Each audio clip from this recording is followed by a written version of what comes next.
what is bad, and then having wisdom, which at the most basic level is the wisdom to be able to distinguish what is unwholesome, what is wholesome, and to be able to distinguish, to know, to understand what are the underlying motivations of unwholesome behavior and the basic motivations of wholesome behavior.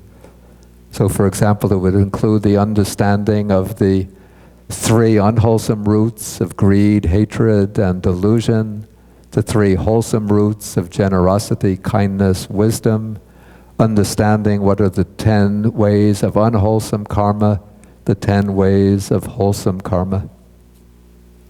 So it's from that fundamental, practical, ethical wisdom that the higher wisdom will emerge and develop.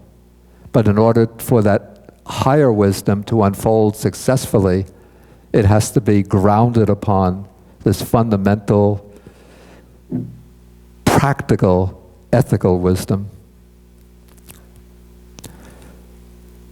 Okay, so in this way we have the 7 good qualities that are represented by the good person, and those are contrasted with the 7 bad qualities which are possessed by the bad person.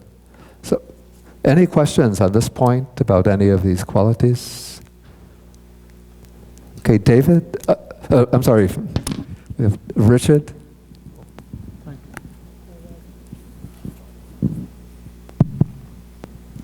Yeah, I'm puzzled by the relationship between paragraph 15 and 16. That is, they're both are designated, they're 2 sets of 7 good qualities, but I'm not sure whether 16 is redefining or giving parallel terms for 15, which doesn't seem to be the case, because in 17 through 23, when they're described one by one, that relationship isn't borne out.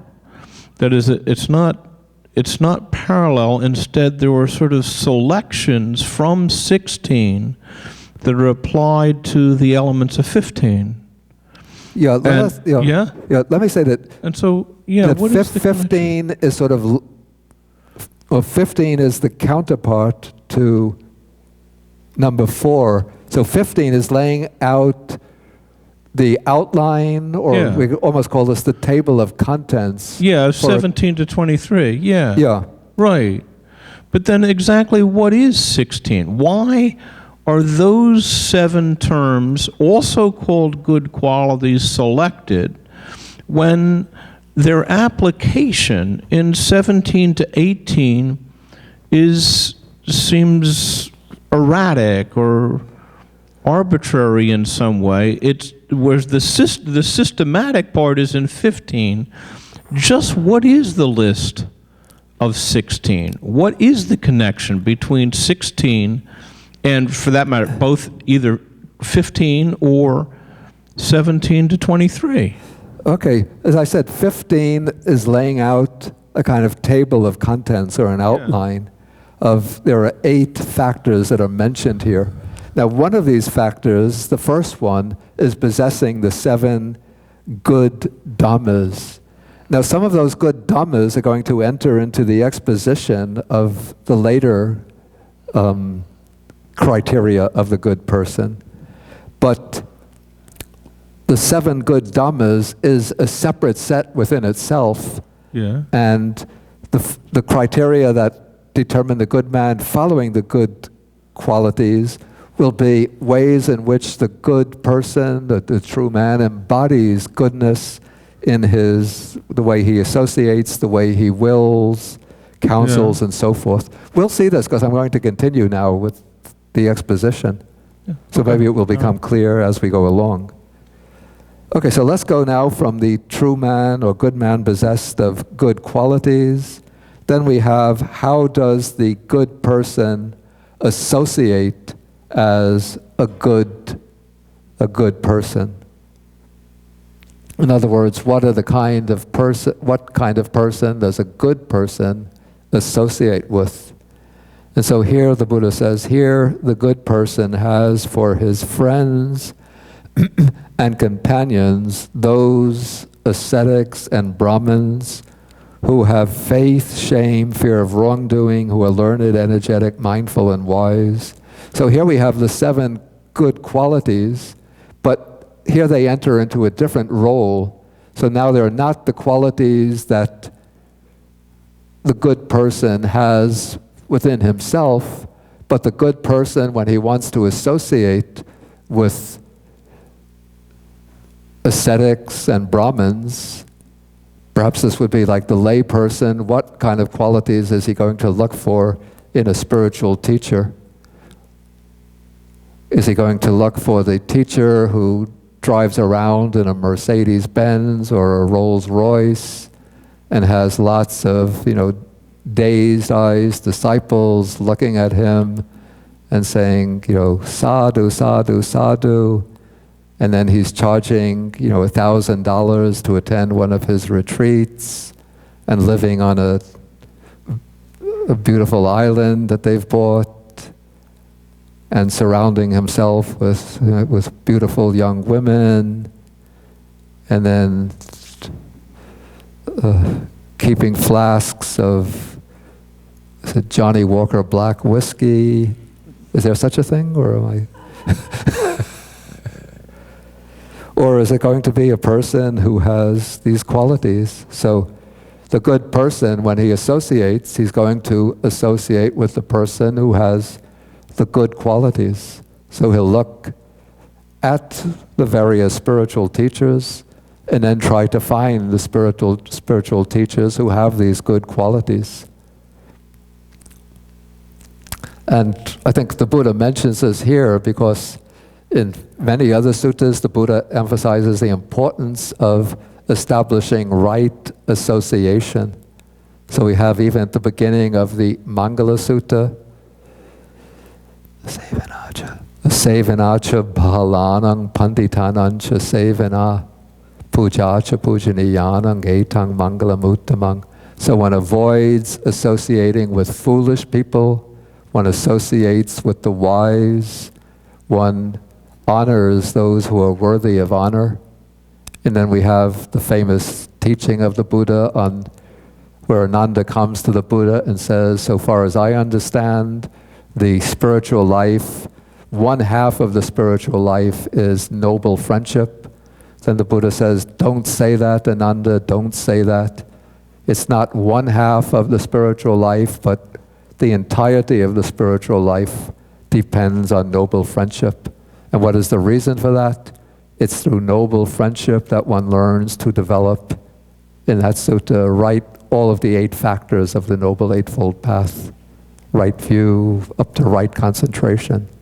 So if you're going to get good guidance, reliable guidance, you have to associate with those who embody and represent good qualities in themselves. And so that will serve to reinforce one's own good qualities and help one to bring one's own good qualities, to develop them and bring them up to the peak of perfection. Or at least if not to the peak of perfection, at least to make them stronger than they are at present.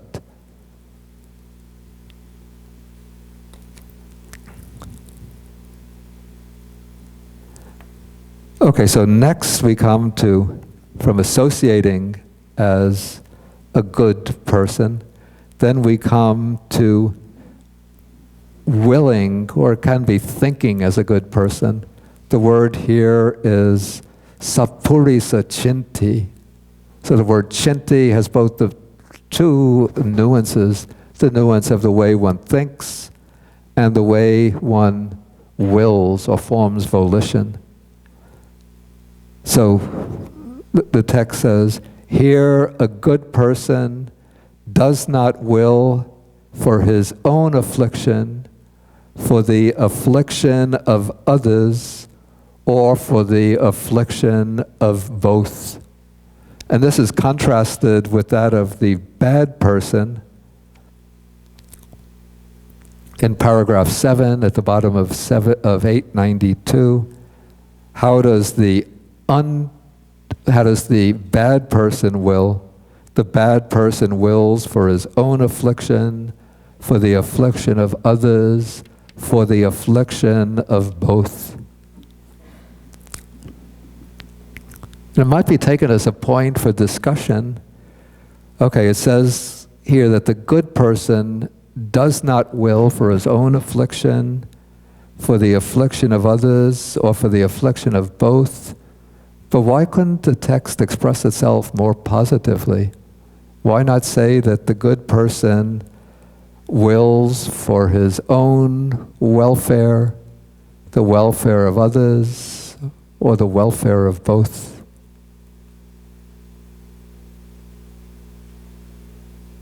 Any thoughts about this?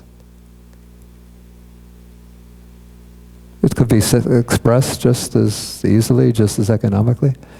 What is your name? Phil. Okay, yeah. If you put them, did you get the microphone? Okay. Perhaps because the sense of self at this point is not willing. It's more harmlessness. There's not a sense of ego willing. It's more of not doing, of none to do. Okay, that's possible. Anybody else have any ideas? Okay, Bo Wei has some idea, please. Because many, more often than not, many afflictions are caused, are done in the name of benefiting others. Oh, that's a very good suggestion. Yeah. Often people think that they're benefiting others and then they're just imposing their own ideas on others about what should be done for the good of others. Maybe we take like the paradigm of this would be, say, the Soviet Union under Stalin. You know, we're going to have the 5-year economic plan, and so we eliminate all of the private farms, and we have the communal farms. Then we have to get rid of certain population groups which are bad for the development of the country. And then we have the development of China under Mao Zedong. They all think that they're doing good, but they're doing what is harmful. Any other ideas? Okay, Jin? The wealthy may cause the people to attach to it and grasp on it. But affliction is kind of to reject it eventually. Okay, that's possible too. Yeah. I don't have like one definite answer in mind. I'm not like testing you to find out, you know, are they going to get it right, right or wrong? Just to see what ideas. Please. You can stand up. So. It might mean that it defines a bigger set. You know, like in mathematics, you know, you have true and not true. So not true involves a bigger set than just simply say false. Oh, that's actually a very interesting point. So it might include, say, like Pachika Buddha, who attain enlightenment for themselves, but not necessarily, you know, helping others. So. Okay, we'll take Richard, and I will give my idea, which has to be the right one. Well, I'm wondering, what's the relationship between will and mental formations? You know, that is he treating will this way because in other contexts he uses will as something essentially negative? No, I don't think the Buddha ever uses will itself as essentially negative. Oh, okay. Well, what's the word for will and what's the word for mental formation? Okay, here in this passage, the word that's used is chinti. Where's my...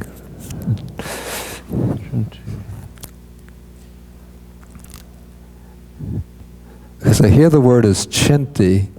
It's being used as a suffix, sappurisa chinti. And now there's a root, a verbal root, chit, from which we get many other words. We get chitta, which is a state of mind. We get chaitana. Chaitana is the word that normally means volition. Then from chit, we also get chinta, which means something like a thought in the sense of a reflection. And these are all different. The word that's translated as mental formations, the fourth aggregate is, of course, sankhara. But when the Buddha explains the aggregate of mental formations or sankhara, he usually does it in terms of chaitana, volition. So that's why I've been translating sankhara khandha as the aggregate of volitional formations or volitional activities. Okay. Okay, we'll take Katie. I just wanted to ask if you at one point would speak to this point here, which is basically the cataphatic and the apophatic argument.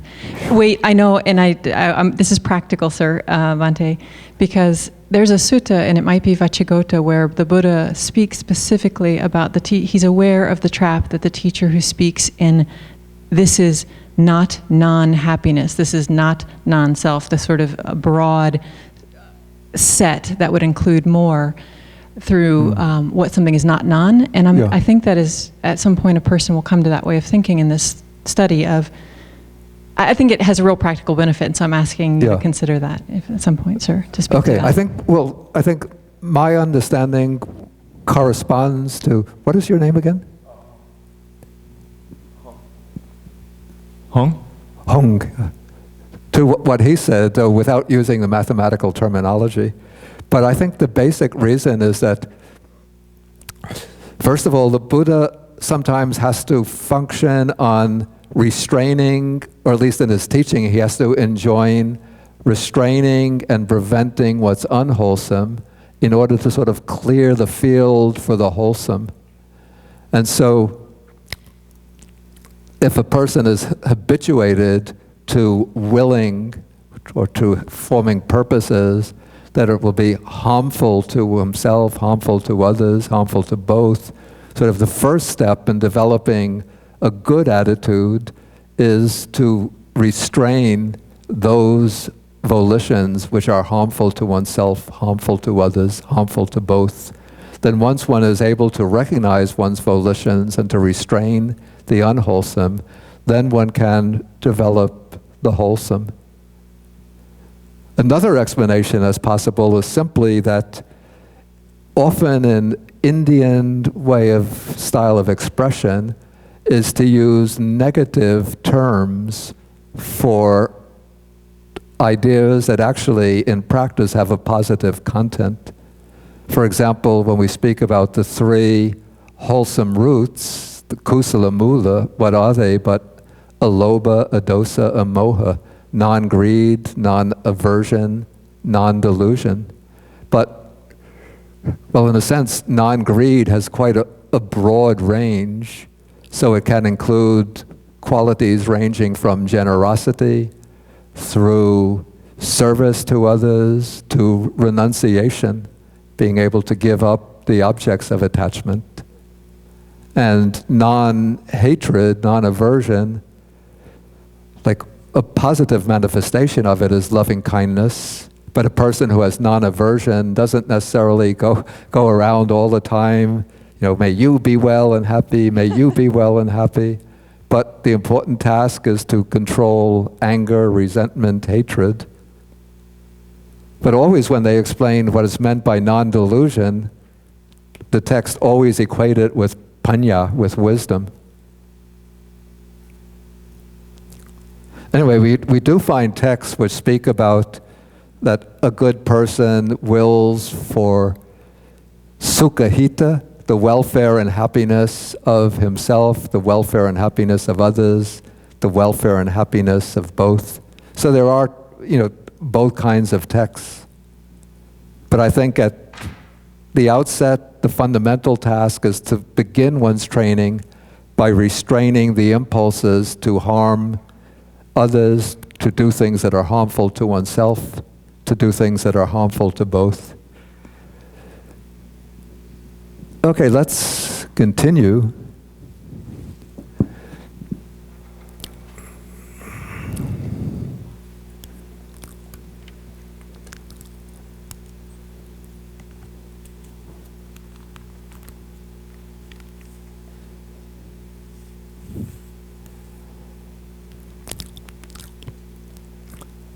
Okay, this is a rather unusual passage here, that we have the good, how does the good man or good person counsel as a good person?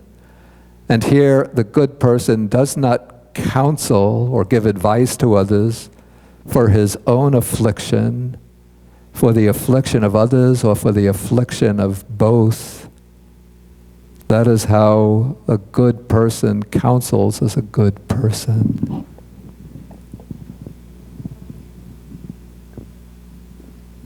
I'm trying to see how this works in actual practice. Somebody comes to me for advice and says, you know, I'm having some trouble with my wife, or I don't want to get into marital issues. I'm having some trouble with my children. I want I want my son to be a doctor, but he wants to study political science or philosophy. So what should I do? What can I do to get him to go on and study medicine? So I have to give him some advice. How do I go about doing this?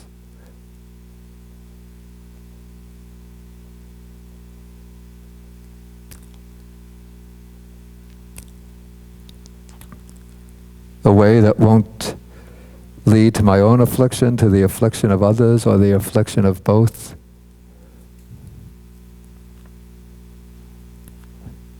The mother, usually it's the mother, especially in Jewish families. I want my son to be a doctor. You know, I won't be able to live with myself if he doesn't become a doctor. And he wants to study philosophy. What can he do with it?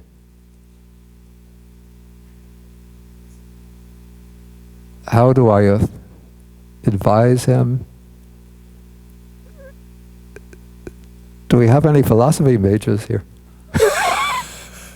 I see at least two of them.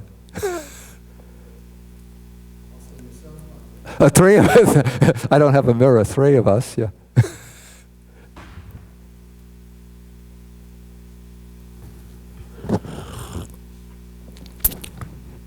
Again, why not advise for the benefit of oneself, for the benefit of others, for the benefit of both?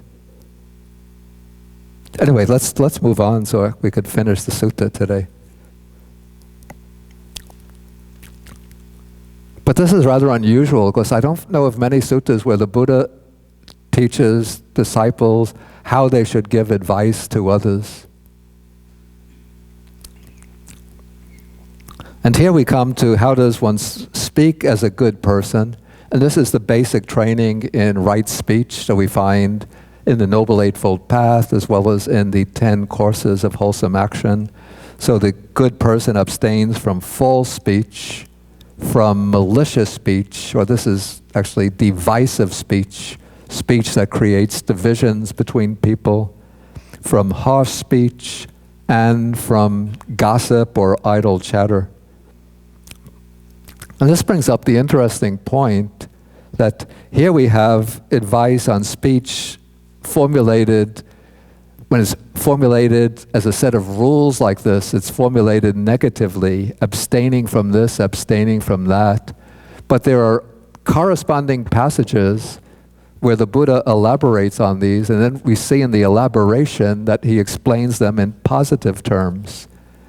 For example, in Sutta number 27,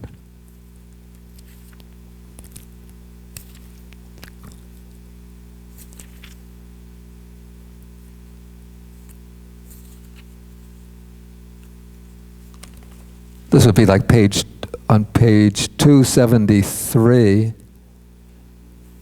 So he's describing the training of a monastic disciple. He says, abandoning false speech, he abstains from false speech. He speaks truth, adheres to truth, is trustworthy and reliable, no deceiver of the world. And then abandoning malicious speech, he abstains from malicious speech. Then it continues, thus he is one who reunites those who are divided, a promoter of friendships, who enjoys concord, rejoices in concord, delights in concord, one who speaks words that promote concord. Then the third one, abandoning harsh speech, he abstains from harsh speech. He speaks words that are gentle, pleasing to the ear, and lovable, words that go to the heart, courteous, desired, and agreeable to many. Then abandoning gossip, he speaks at the right time, speaks what is fact, speaks on what is good, speaks on dharma and discipline, speaks words that are worth recording, reasonable, moderate, and beneficial. So when we have negative formulations, we should understand that they have to be taken together with the positive counterparts.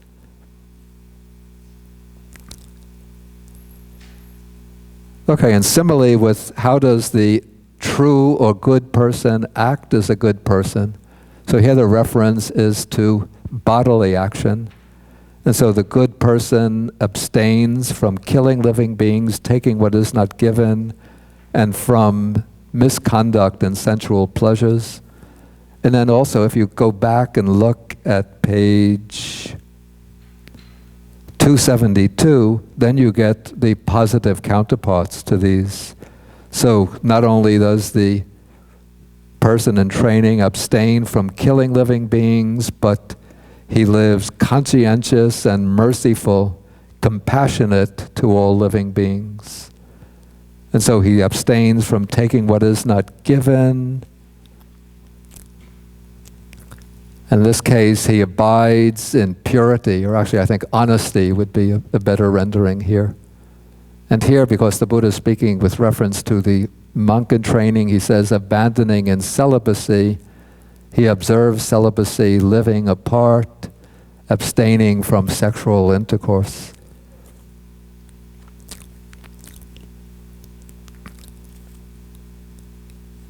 Okay, so this takes care of, we say that this is the component of right speech and right bodily action. And now we have the basic or fundamental right view. So how does the true man or the good person hold views as a good person, or the views of a good person? And here the good person holds such a view as this. Okay, there is what is given and what is offered and what is sacrificed. Again, this requires some explanation. So, because it's just an objective fact that if something is given, it's given. But the underlying understanding here is that one practices giving, charity, generosity. One is in some way creating some merits which are going to come back and bring some personal benefit. That there's some kind of moral value in the act of giving, which is connected with the law of karma. And so this is naturally followed by that there is fruit and result of good and bad actions, that there is this world and the other world. Of course, no one could deny that there is this world, but the point here is that part of right view is accepting that there are other realms of existence beyond this realm in which we're living. And from the perspective of beings in the other realms of existence, this realm exists as a possibility of rebirth. That there is mother and father. Of course, nobody is going to be denying that there are mothers and fathers, but the point here is that what's being affirmed is that there is an obligation to serve one's mother and father, or that one has a responsibility to look after one's mother and father, that there are certain objective duties which are incumbent upon one in looking after, taking care of one's mother and father. There are beings who are reborn spontaneously. I mean, this is one of the modes of rebirth, according to the Buddhist teachings, that there are different ways in which beings are reborn, and in certain planes of existence, beings come into existence spontaneously, without parents, but they just arise, I guess, through the projective force of karma. When they pass away, say, from the human realm, if they're destined to be reborn in the heavenly realms, then just through the force of the karma, they just arise or spring up into existence, rather than through the sexual union of parents. And I think in the lower realms, the hell realms, beings are reborn spontaneously there. So I wonder if somebody is skeptical of the existence of beings who are spontaneously reborn, does that mean they have a wrong view? Okay, and then there is the part of right view is the belief that there are good and virtuous ascetics and Brahmins in the world who have realized for themselves by direct knowledge the nature of this world and the world beyond, and declare them to others. And so probably this aspect of right view involves accepting that when virtuous ascetics and Brahmins declare that they've understood at a deep level the nature of this world and the existence of worlds beyond this present one, and speak about, for example, the way of existence in those worlds, the courses of conduct that lead to existence in those worlds, then one has some kind of trust in them. So all of these are considered aspects of right view, and this is spoken of sometimes as in the text as the mundane right view, which is the forerunner or precondition for the super-mundane, world-transcending right view. And to see sort of the significance of this right view in the Buddhist path, one could contrast it with what's taken to be the wrong view, the mundane wrong view.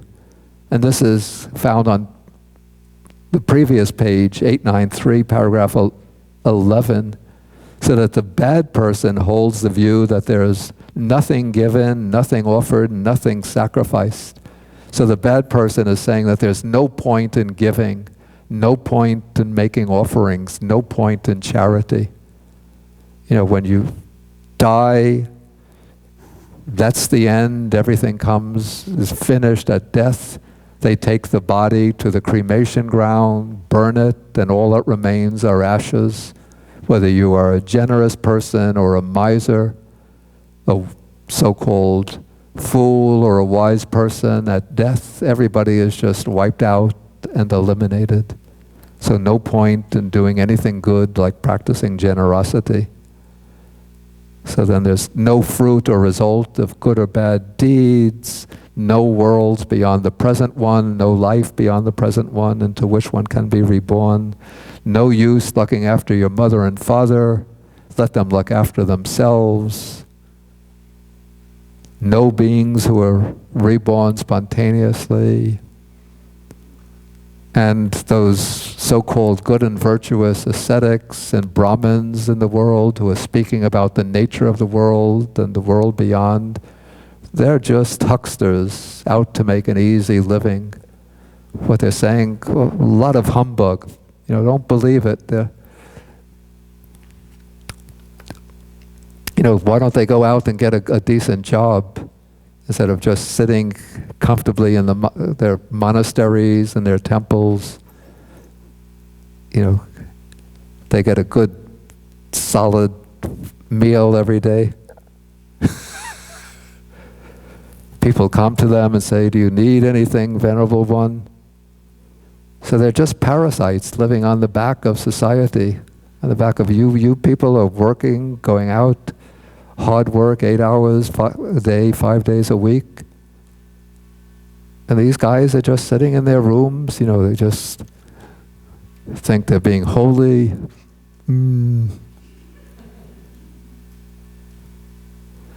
Then they get up all sanctimonious and say, "You should do good deeds, you should make offerings to the Sangha." So don't believe them.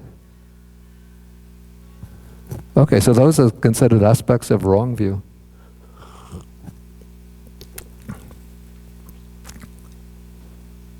And let's just finish up, then we'll have lunch, and then we could have questions and discussion after the lunch break. Okay, so then we have, how does the true or the good person give gifts as a good person? So the good person gives a gift carefully, or sakachang, also this could be rendered respectfully, gives it with his own hand. So this is, it's considered like the mark of, like the aristocrat will tell the servant, "You give the gift." But for a good person should be willing to give the gift with his own hand, because that shows some humility. So he gives it showing respect. Actually, this is somewhat similar to the first one. He gives a valuable gift. So not, keeping the valuable items for himself and then just giving, if he has a something which is sort of worn out, beaten up, and he was thinking, maybe tomorrow I'm going to throw this, when the garbage collection comes, I'm going to throw this out. And then somebody comes and says, "Do you have an extra toothbrush?" Or and so he thinks, I don't have to throw this out, but I just give this to him. And he gives with the view that something will come of it. Maybe some people will find this a little disturbing. Isn't this sort of like a little bit like you're thinking, well, when I give something, is it going to be a good investment? Am I going to get good returns on it? Like if I invest in the stock market, am I going to get some good dividends on that investment? So when I make a gift, am I going to get some good returns on it, some good karma that's going to come? So, yeah. David?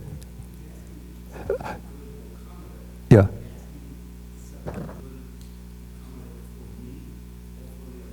I think the way it's intended, if I understand it, with the view that something will come of it. Yeah, I didn't look at the Pali for this. But I think the idea is that there is going to be some benefit coming back to oneself. And I'll just explain the way I understand this. That there's a difference between giving with the view that something will come of it, which means recognizing that the law of cause and effect is working objectively, and giving with the desire to get something in return. And I would say that giving with the desire to get something in return is giving with some degree of greed associated with the act of giving. So in that case, one is seeking one's own benefit. Giving with the view that something will come of it is giving with the recognition that the gift does create the wholesome karma, which will come back in some way beneficial to myself. But at the same time that one is giving, one should be detaching oneself from the desire for that benefit. So there is also a certain degree, I would say, in which when we give or do other wholesome actions, I'd say it's justifiable in wishing to have good results come from it. Not in the sense that I give because I want to become a multimillionaire, Or I praise others because I want as a karmic result to be praised in return. Or